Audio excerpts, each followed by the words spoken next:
At this point, we've been working with Nessus as our vulnerability scanner, and I want to move over to looking at a different vulnerability scanner, and this one's called Nexpose.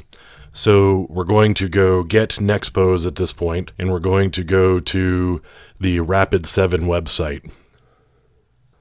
Now, it's a vulnerability scanner, and one of the advantages to having a couple of vulnerability scanners is you may pick up some different things because the plugins may be different, they may work in a slightly different way. And so we've got this vulnerability scanner called Nexpose, and one of the other advantages to using Nexpose is it actually integrates with Metasploit because it's the same company that's actually responsible for both of them. So acquiring Nexpose is a pretty simple process.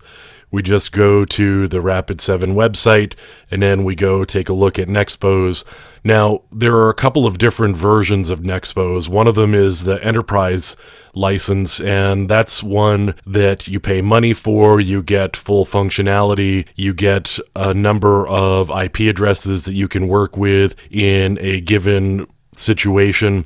The downside to the community version, although it's free, is that you can only scan up to 32 IPs, and that can be limiting to a degree because if you've got a pretty large network, you have to work in chunks and then delete the information out of the database, which means you have to store it somewhere so that you can make use of it if you're looking at a large number of hosts. So we've got a couple of different operating system possibilities here. We've got, of course, Windows, and then there are the Linux versions. So there's a Linux that's geared towards Ubuntu, and they support 8.04 and 10.04, both in 32 and 64-bit. There's also a virtual appliance, which you could download and run as a virtual machine if you wanted to go down that route.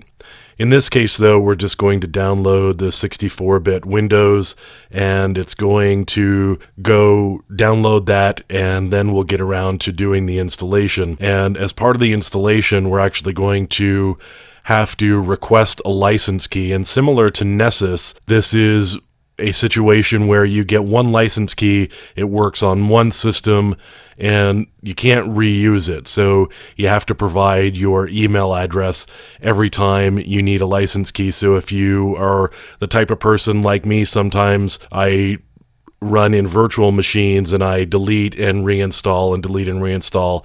You have to keep requesting new licenses. So we're going to download this, and then subsequently we'll take a look at installing and getting it up and running and configured.